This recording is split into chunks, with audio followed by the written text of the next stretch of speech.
En el nombre del Padre, del Hijo, del Espíritu Santo. Amén. Estamos con 15 minutos de retraso. Vamos a tratar de aumentar la velocidad de crucero a fin de ganar el tiempo perdido y llegar a destino a la hora programada. Si todavía tienen la hoja con ese pequeño mapa de nuestra interioridad y facultades,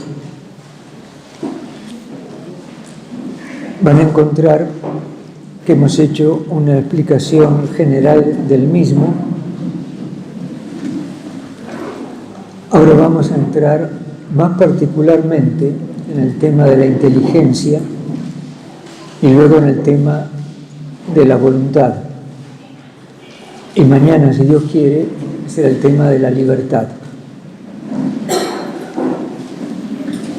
Algo que no recalqué esta mañana, y parece bueno recalcarlo en este momento, es que nuestra dignidad personal reside en el hecho de amar en la verdad.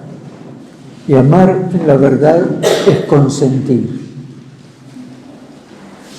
Entonces tengan en mente eso, amar en la verdad es consentir.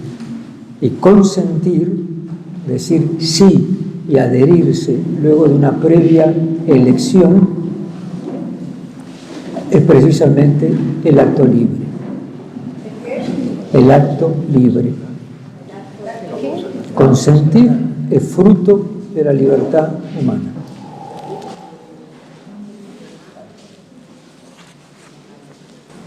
Esta mañana hablé de las distorsiones de nuestra percepción y di por entendido que para liberarnos de esas distorsiones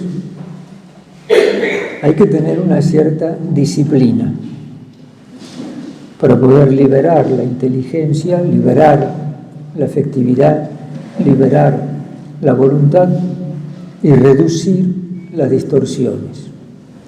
Sin esa disciplina vivimos distorsionando la realidad.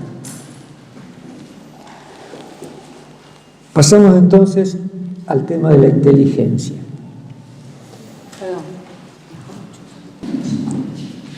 Nos abocamos entonces al tema de la inteligencia.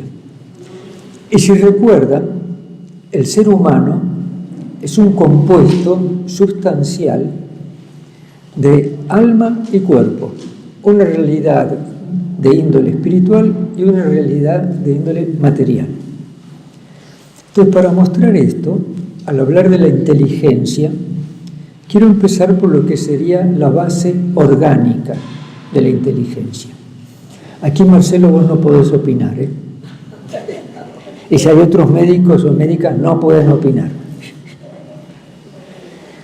Lo que voy a decir es rudimentario. En algún caso puede ser opinable. Y tampoco quiero crear ningún tipo de conflicto con lo que voy a decir, ni debate. Lo que sí es comprobable respecto a la dimensión orgánica de la inteligencia es que lo que tenemos sobre los dos hombros, dentro del encéfalo, dentro de la cabeza, en el encéfalo, es el cerebro. Aparte está el cerebelo y está el bulbo raquídeo, etc. Pero básicamente es eso.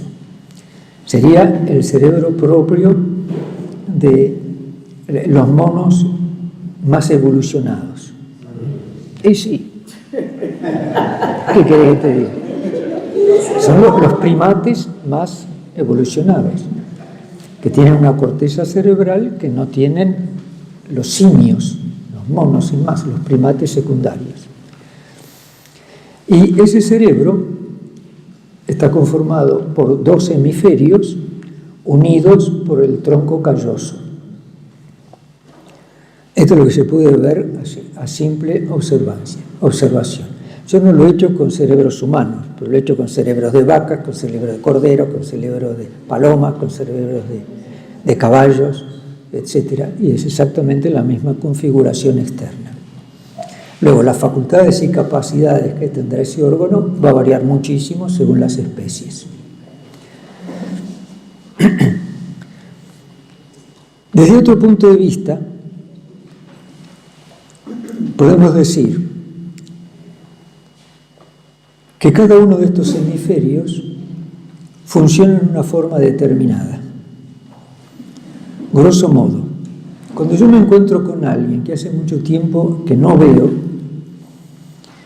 lo voy a reconocer facialmente gracias al hemisferio derecho de mi cerebro.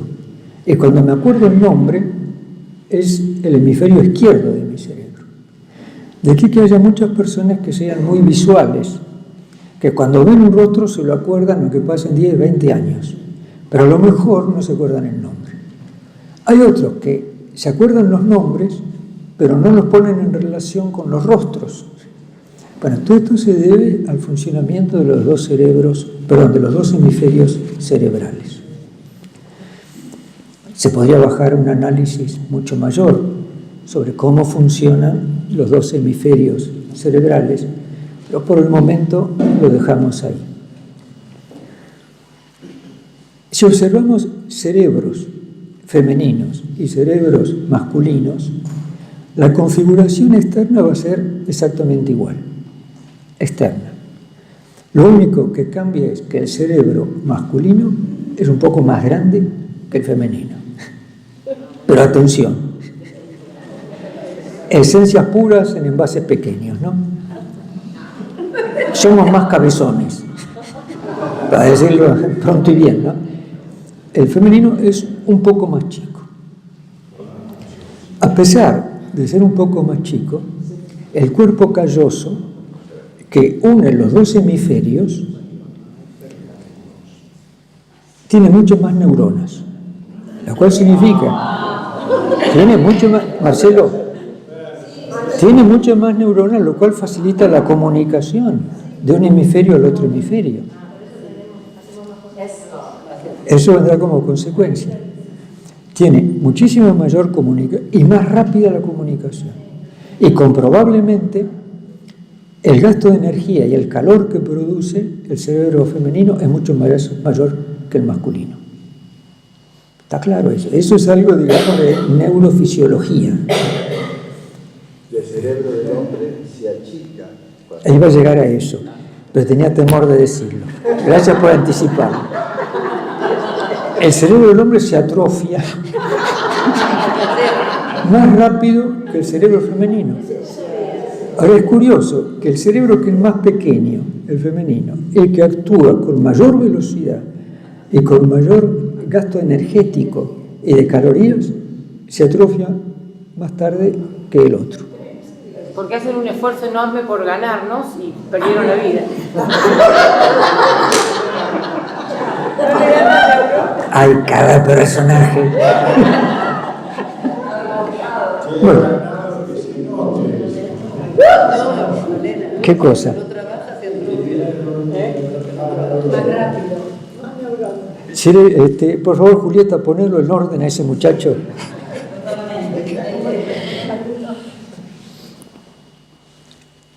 Esto, como digo, son datos comprobables, no son invenciones, son datos simplemente comprobables.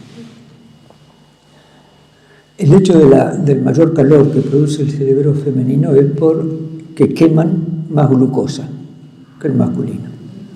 El nuestro se atrofia más rápido. Empíricamente, comprobablemente, experiencialmente. El número de personas que tienen demencia senil o el problema del Alzheimer. ¿Son más mujeres que varones o más varones que mujeres? Son más varones. En proporción son más varones. Más varones. Señal de que se les desgasta más rápido. Y las dendritas de las neuronas no hacen contacto finalmente. Yo trabajé con caballos, A pesar de esto, pesar de esto, sobre esta base, por así decir, por lo general el cerebro femenino ve las cosas en formas más globales y en su funcionamiento intelectual es más flexible. O sea, si hay una ley, las mujeres encuentran cantidad de excepciones para no llevar adelante la ley y finalmente se disuelve la ley. No hay ley. En este sentido son un poco más arbitrarias.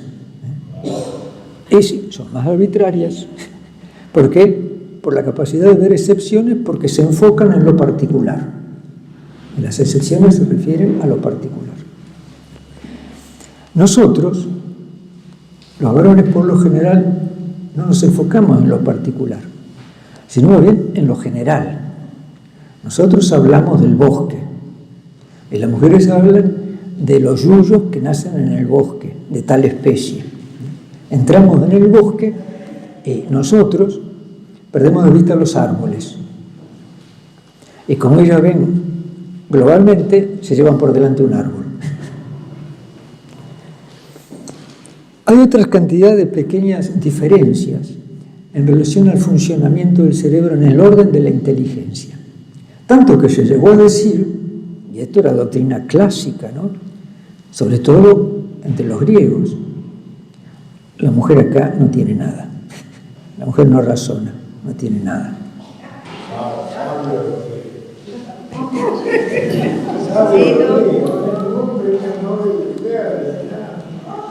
Es decir, no se consideraba una facultad y un funcionamiento cerebral diferente a lo que sería el patrón. El patrón sería el modelo y el molde de cómo funciona el cerebro masculino. Recién mencionaron la capacidad de atención simultánea. Bueno, esa capacidad de atención simultánea en la relación varones y mujeres, a las mujeres les hace pensar que nosotros somos unos cuadrados, porque no tenemos capacidad de atención simultánea, y nosotros nos hace pensar que ustedes divagan. Y se va por una cosa, salió con otra, etcétera, está hablando por teléfono, al mismo tiempo está planchando, al mismo tiempo está secando los mocos a la criatura, y al mismo tiempo me está hablando a mí, ¿no? Todo al mismo tiempo. Quédate quieto, acaba una cosa y luego vamos a hablar. Y la otra no va a acabar una cosa para ponerse a hablar.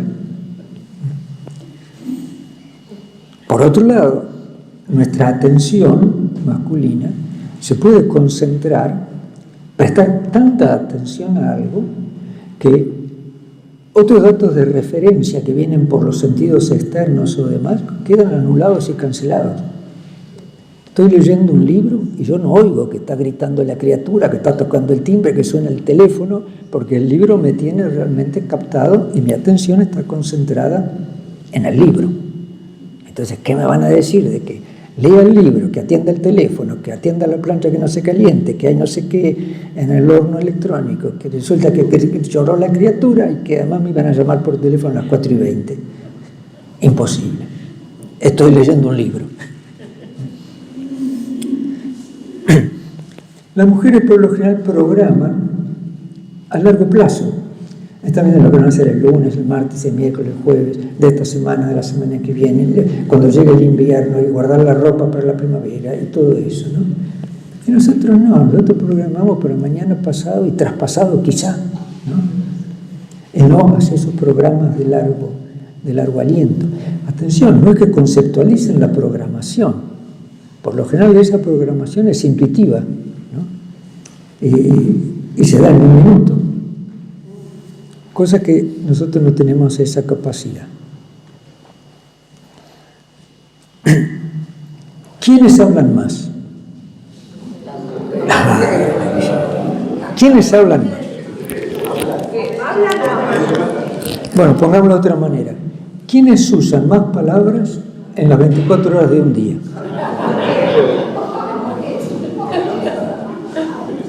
Está claro. Está claro. ¿Quiénes hablan más?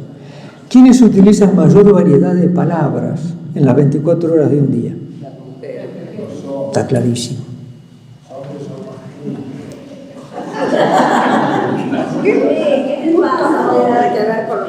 ¿Quiénes son mejores comentaristas, sobre todo de cosas intrapersonales e interpersonales? Está clarísimo, ¿no? Sí, es clarísimo eso. ¿Sí? Las capacidades son diferentes. Hay una base orgánica común con pequeñas diferencias. Esto significa que las inteligencias, como capacidad o facultad que tiene ese soporte orgánico que sería el cerebro, van a ser un poco diferentes. Me acuerdo de las reuniones de superiores generales y superioras generales, o nuestros capítulos generales de abades y abadesas. La forma de encarar los temas por parte de las abadesas. Para nosotros, inicialmente era una confusión, porque era todo al mismo tiempo. Y luego se agregaba la palabra holísticamente. Holísticamente, ¿no? Esto es un menjunje, un merengue. Nosotros decíamos 1, 2, 3, 4, 5, más cuando hay que legislar. Y la legislación debe ser unívoca. Una ley no puede ser equívoca, tener 2 o 3 sentidos al mismo tiempo. Poner un etcétera en un dato canónico se presta confusión, porque dentro del etcétera uno puede meter todas las excepciones que se le ocurran. Fuera el etcétera. Pero es que esta ley constriñe. No, lo que a vos te constriñe es que lo que comiste. Pero no venga con que la ley constriñe. La ley debe ser unívoca. Debe significar una cosa. No, pero es que hay que tener mayor amplitud. Las amplitudes vendrán en las excepciones, que se hacen a la ley, pero la ley se mantiene en pie. Formas de pensar diferentes.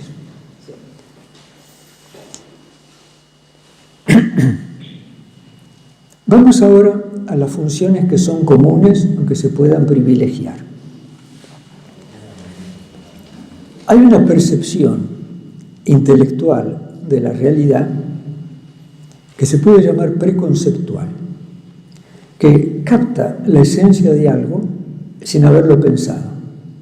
Pero esa percepción, si se trata de algo que no es material, de algo que es universal, es intelectual. Por ejemplo, ¿quién percibe la belleza en forma discursiva? No, la belleza la percibimos en forma puntual e intelectiva, sin ningún proceso discursivo de la razón. Lo mismo dígase de los valores, como las cosas atrayentes y buenas. Se perciben preconceptualmente, por intuición. Eso es evidente, es una función que tiene nuestra inteligencia humana. Además de eso, la inteligencia puede hacer juicios de valores. Aquello que ha sido aprendido intelectualmente, aprehendido con un H en el medio por ahí, eso lo puedo valorar. Es decir, bueno, malo, útil, inútil. Eso es un juicio de valor de orden intelectivo. Además de esto, puedo hacer un proceso de encadenar causas, ir viendo los efectos, que los efectos se conviertan en nuevas causas, y esas causas, nuevos efectos, y ir encadenando el pensamiento en lo que se llama razonamiento.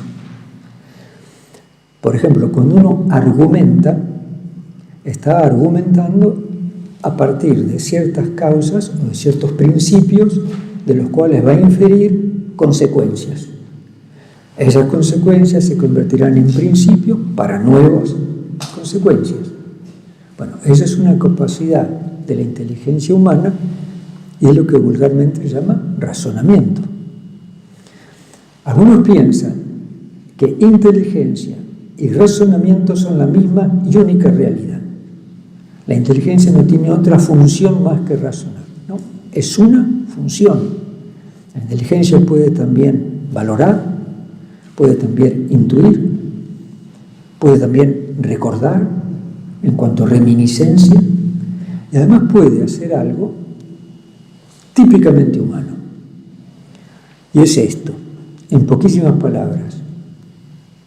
Mediante la inteligencia yo puedo saber que sé.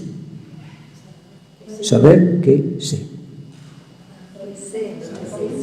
Una cosa es que yo sepa, y otra cosa es que yo sepa que sé. Una cosa es que yo razone, y otra cosa es que yo sepa que estoy razonando. Eso es lo que se llama capacidad intelectual de reflexión. Bueno, es una capacidad muy sutil de la inteligencia humana. ¿Cómo? Pero darse cuenta de los procesos interiores. Y de los procesos interiores de esa misma capacidad que me hace saber y me hace inteligir, leer dentro de lo que me está sucediendo en el acto intelectual.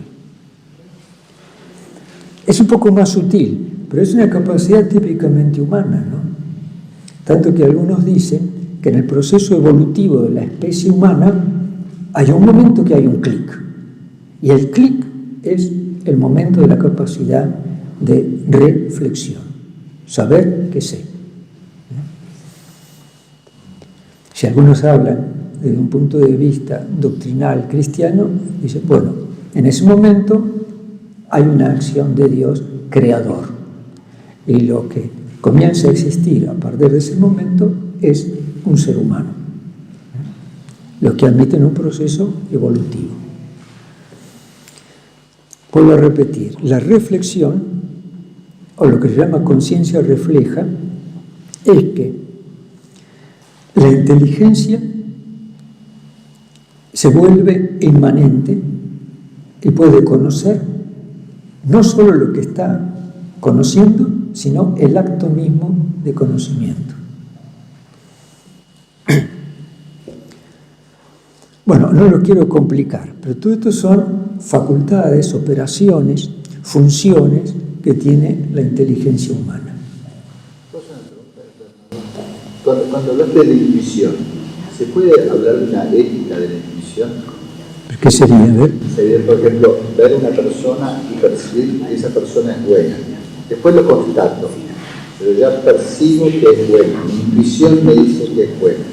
Entonces ahí le pongo un valor a la persona por intuición. Después al conocerla, entonces constato que lo que intuí es bueno. Porque muchas veces uno se da cuenta al momento y puede decir esa palabra, y eso ya sería poner un valor, la ética de la intuición.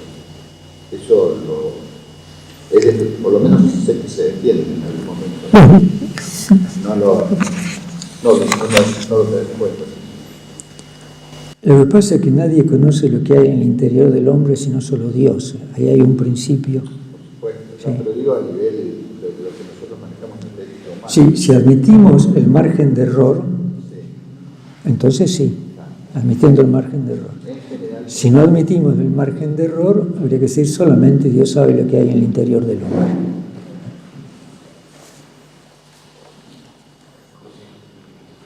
Jesús sabía lo que había en el interior del hombre.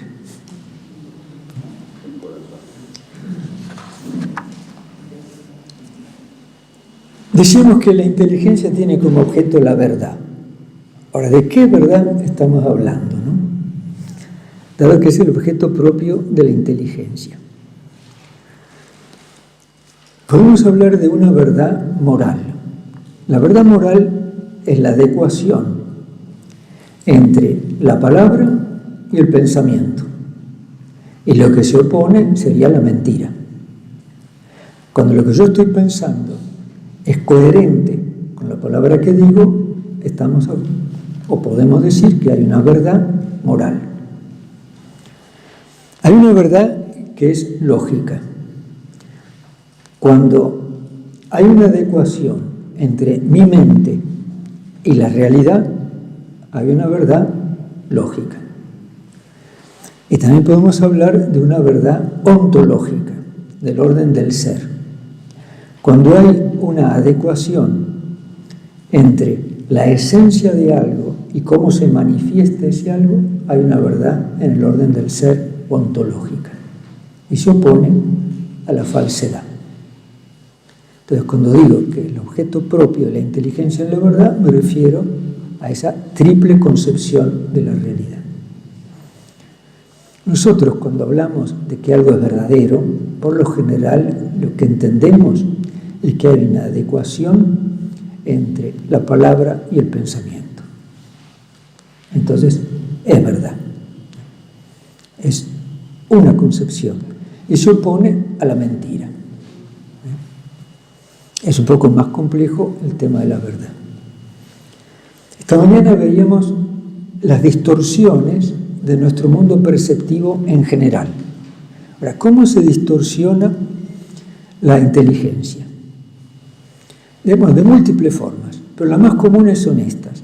Los humores, los estados fisiológicos y afectivos del momento. Todo eso distorsiona mi inteligencia. Cuando uno está enojado, ¿percibe intelectualmente la realidad, lo que la realidad es, o lo percibe distorsionadamente? Cuando uno está triste o está depresivo, ¿cómo percibe la realidad? Clarísimo cómo la percibe, de distorsionado. Cuando uno está eufórico o en un proceso maníaco, en un caso de bipolaridad, ¿cómo percibe la realidad? Clarísimo que está muy distorsionada la realidad. Hay otra forma en que se distorsionan las realidades. Cuando hay creencias o convicciones absolutistas. Cuando uno tiene una creencia, una convicción absoluta sobre cosas que no son absolutas en sí mismas, su percepción de la realidad está distorsionada. Como fundamentalistas. Eso mismo. Sí, es lo que llamamos fundamentalista. Lo que llamamos. Porque hay también una forma de usar, sos un fundamentalista, para anular el interlocutor. Y a esos hay que responderle, sí, yo siempre me baso en fundamentos bien constatados, soy fundamentalista. Pero no es esto lo que está diciendo el interlocutor que te quiere anular. Está diciendo otra cosa. Te está diciendo, cállate la boca porque veo que tenés razón y no tengo con qué contestarte. Sos un fundamentalista. Y luego los recuerdos, que son experiencias del pasado que se evocan en el presente. Entonces los recuerdos también distorsionan mi percepción de la realidad. Viene una persona a pedirme algo y resulta que hace un mes vino alguien que me vendió el obelisco. Es decir, alguien que me engañó. Y esa experiencia recordada en el presente, cuando viene este a pedirme algo, yo digo, este me quiere hacer el cuento del tío. Este me quiere vender la pirámide de Mayo, ¿no? Este me quiere vender el puerto de Buenos Aires. ¿Por qué esa distorsión de la realidad en ese contacto personal con esta persona que a lo mejor no la conozco? Por una reminiscencia, una memoria y algo pasado. Bueno, todo esto también es muy importante porque sin cierta disciplina intelectual vivimos distorsionando nuestra percepción de la realidad a nivel de inteligencia, ¿no? Una palabra sobre diferentes formas de inteligencia. Por lo general, cuando decimos que alguien es inteligente, nos referimos a una forma de inteligencia. Y es el buen uso de la razón y del raciocinio. Es una persona inteligente, hizo una afirmación y esa afirmación la puede ir confirmando con el proceso mental discursivo que fue diciendo. Es inteligente, tiene en mente todo este proceso y puede llegar a conclusiones que son verdaderas. ¿Qué persona más inteligente? O personas intelectualmente intuitivas que inmediatamente captan lo esencial de algo y luego pueden o no pueden explicar cómo llegaron a ese algo. Un ejemplo analógico, comparativo. Clase de solfeo, tercer año nacional. Nos daba el profesor una partitura que ya la había entregado antes para que la estudiemos y teníamos que solfearla. Un día yo fui a solfear mi partitura y comencé do, re, mi, fa, etcétera, con mi mano iba manejando así. ¿Y saben lo que me dijo el profesor? Tiene la hoja al revés. Evidente, yo me aprendía la partitura de memoria, no sabía leer lo que estaba ahí, ¿no? No tenía la más mínima idea. Tenía una buena memoria y con eso me defendía. Me puso un 0 grande como una casa, ¿no? Y después cuando probó las voces para ver si me integraba en primera, segunda, tercera, cuarta voz, bueno, me dio una nota, ¡ping! Y yo dije, ¡oh! No, me dijo, no, usted no, fuera.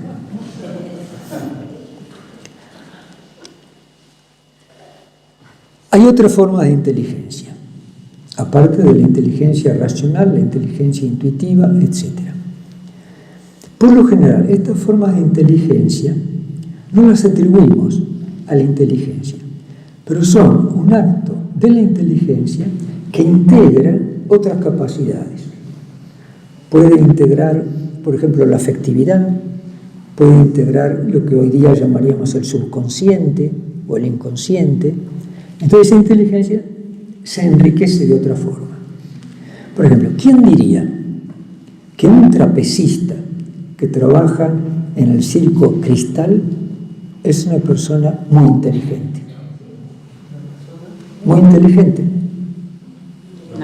Si yo consigo que la inteligencia se mide simplemente por el proceso racional, no tengo por qué decir que el trapecista es una persona muy inteligente. Pero resulta que este trapecista tiene lo que hoy día se llama inteligencia kinestética. Es la inteligencia de los movimientos del cuerpo humano. Entonces puedo hacer una cantidad de cosas que yo, que no tengo una inteligencia kinestética, no las puedo hacer, simplemente. Pero nadie le va a decir que es una persona muy inteligente. Pero la inteligencia está implicada en sus acrobacias. Es más claro, un músico. Un músico puede tocar de oído o puede tocar porque además ha adquirido una disciplina musical, entonces a la intuición musical le ha juntado disciplina musical. Si está solamente la disciplina, es un músico mecánico. Tram, tram, tram, tram, trin, tram, tram, trin, tram, tram, trin, tram, tram, trin, trum, trum, prim, prim, pum, pum, mecánico. Si además tiene arte, todo esto sale artísticamente. Bueno, la inteligencia tiene mucho que ver con eso, aunque se pensará de que no tiene algo que ver en relación con el músico. Hay otras expresiones de la inteligencia que a veces no se las considera tal, pero que son tales. Tomemos a un personaje histórico relativamente conocido. Freud. ¿Era una persona inteligente o no era una persona inteligente? ¿Eh?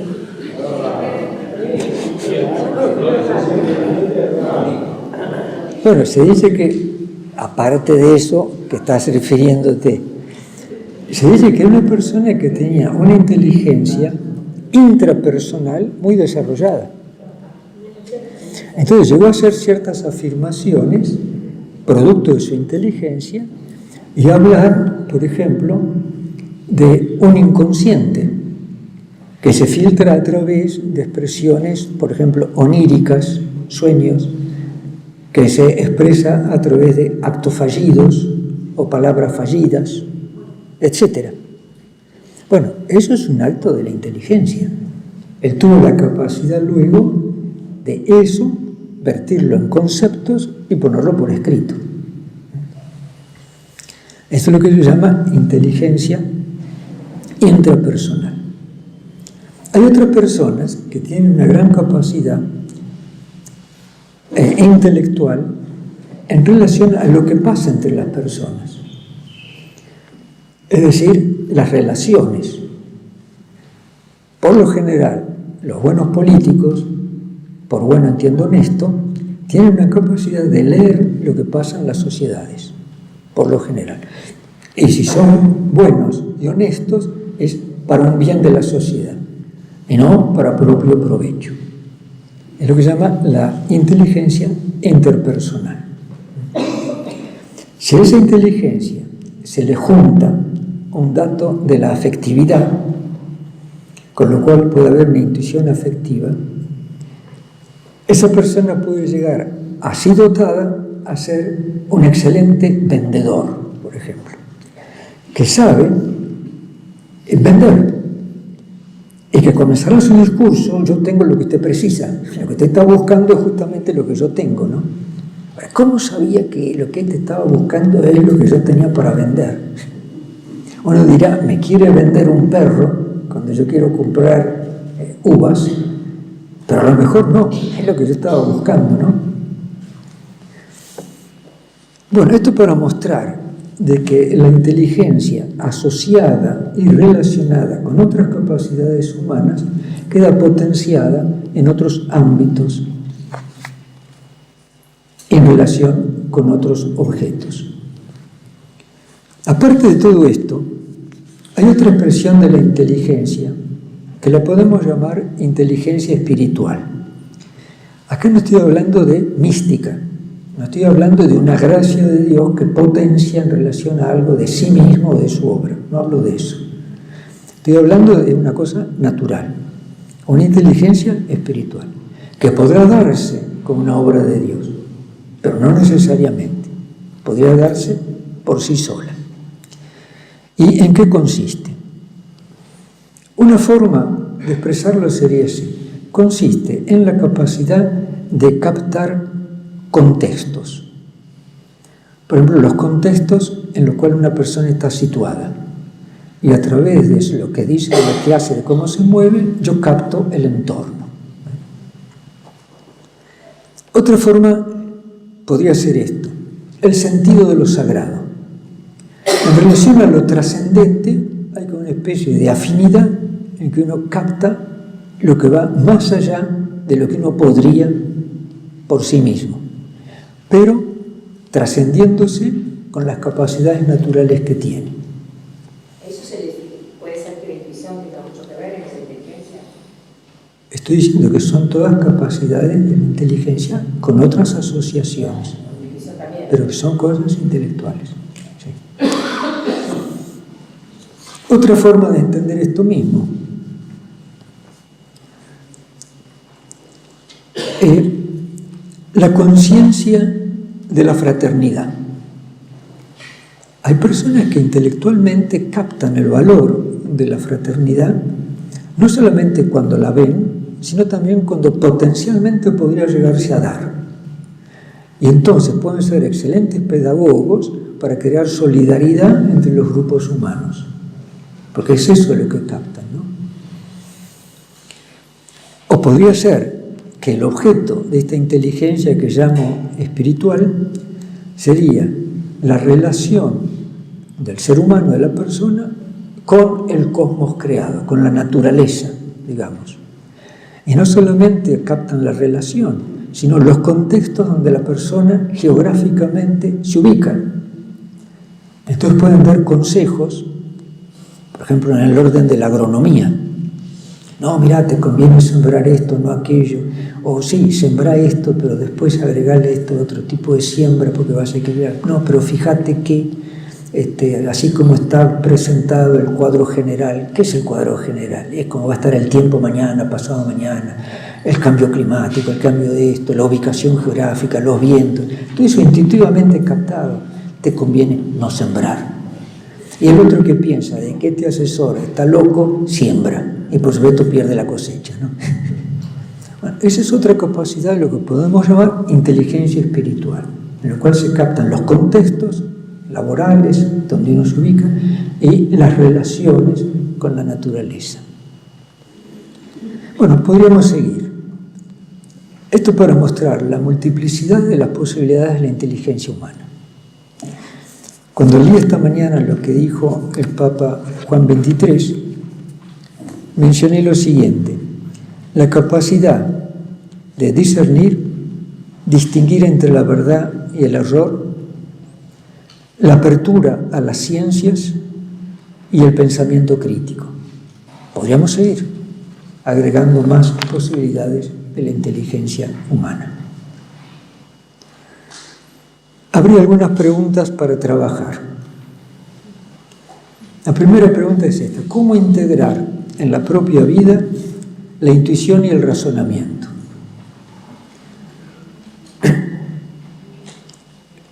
En el colegio teníamos un muchacho, un joven, un chico muy inteligente, que siempre llegaba a las conclusiones, pero no sabía explicar cómo había llegado a ellas. Y había otro que llegaba a las conclusiones y podía explicar cómo había llegado a ellas. Algo así como cuando se presentaban operaciones matemáticas, ¿no? 2 más 4 más 6 menos 4 dividido 4, la raíz cuadrada de esto, etcétera, etcétera, por 0, y entonces, ¿resultado? 4. Entonces, no. Debo decir lamentablemente que el resultado aritmético de la operación que hecha no es ese. Entonces, había gente que te daba el resultado y le preguntaba esto, ¿cómo llegó usted a eso? No sabía decir cómo. No sabía. Y otros que sí. Y te hacían el proceso descendente de la operación, que se la tenían grabada en la memoria, y te mostraban cómo habían llegado. El segundo era considerado inteligente y el primero no. Los dos eran inteligentes, pero con diferente uso de la inteligencia. Cuando dije que no, yo agregué al final por 0. Y ese 0 redujo a 0. Dijiste 4, se redujo a 0. ¿Por qué digo esto? Cuando ingresé en veterinaria, teníamos que dar un examen de química orgánica, química inorgánica y química general. Ese era el examen de ingreso. Y había un curso de 1 año. Después de cursar el año, se ingresaba anatomía, histología, pero estaba ese examen. Ese examen lo di libre. Es decir, primero fui a las clases, era muy aburrido, y decidí estudiar la química por mi cuenta. Debo decir que yo en química, 5º año nacional, tuve de promedio 0,23. 0,23. Y el 23 fue un regalo que me hizo el profesor. Por mala conducta.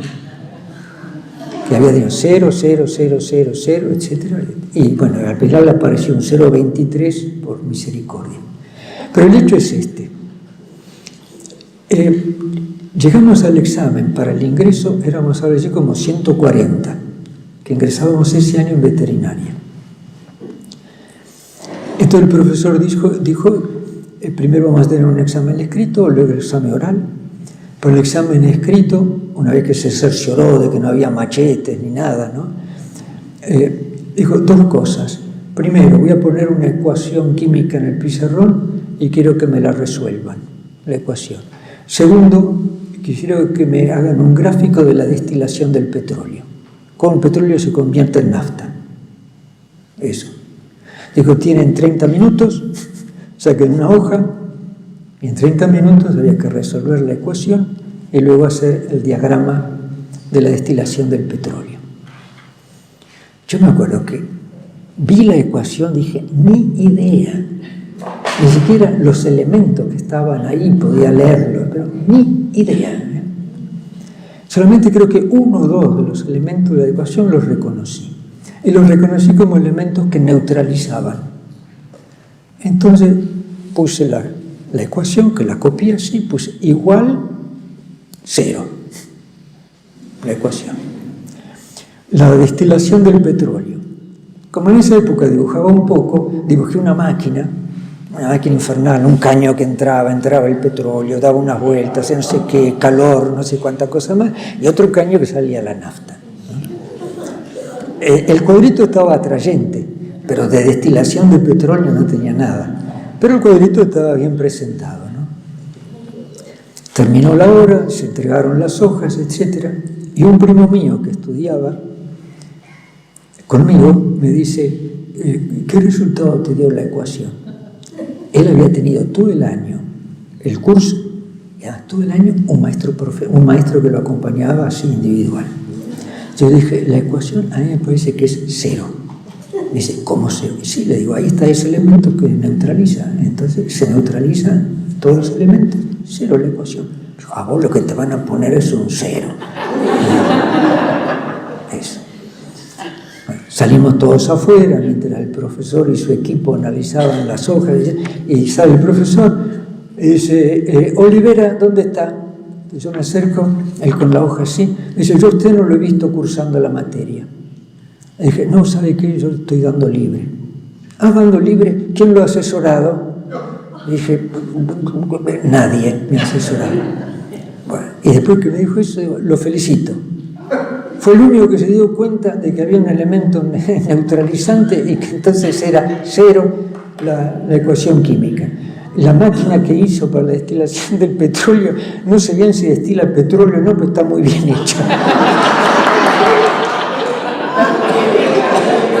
Y me fui con mi máquina.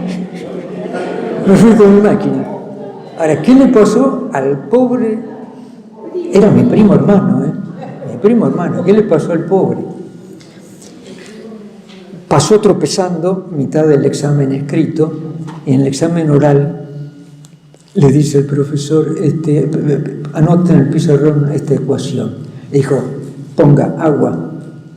El otro agarró la tiza así. ¡Agua! Hidrógeno, los dos oxígenos, ¿no? Agua. Es una especie de palote para una H. Pero no me diga que no sabe el símbolo del agua. Sí, lo sé, me estoy poniendo nervioso. 0, punto. Lo bocharon. Sí, lo bocharon en el examen de ingreso. Después, por piedad, no sé qué le hizo, que lo atendiera el examen otra vez, porque se había puesto nervioso y no sé. Conclusión, los vivos pasan los exámenes y los que estudiaron todo el año, además con maestro profesor individual, los bochan.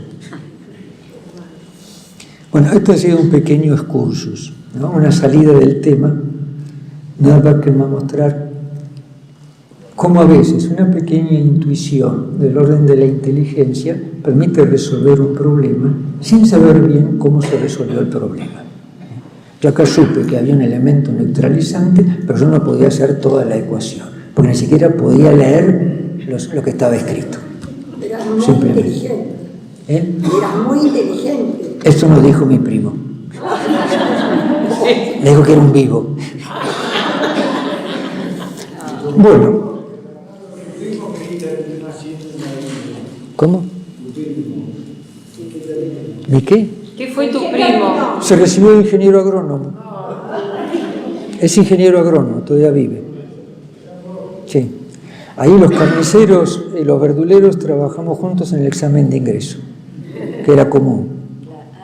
Por eso había 140 y pico de personas, ¿no? En los que ingresaban en agronomía y los que ingresaban en veterinaria. Bueno, vamos a parar acá un momento antes de tomar el tema de la voluntad. Las preguntas que se pueden meditar serían estas: ¿cómo integras en tu vida intuición y razonamiento? ¿Qué forma de inteligencia te es más connatural? ¿Qué forma de inteligencia te es la más connatural? Si alguno o alguna es trapecista, será la inteligencia kinestética. Si alguno es músico, será la inteligencia musical. Si uno es matemático, será la inteligencia musical, etc. Y si alguno es filósofo, será la inteligencia racional. Si alguno es moralista, será la inteligencia valorativa, etcétera, etcétera. Todos tenemos de todo un poco, pero siempre hay algo que sobresale. Salud. Si uno es un buen comerciante y un buen vendedor, será la inteligencia interpersonal, ¿no? Lo que vende no es tanto por lo bueno del producto, sino por la capacidad de hacerlo accesible. Y por último, ¿qué se puede decir sobre la inteligencia espiritual? En el orden de lo que recién expliqué.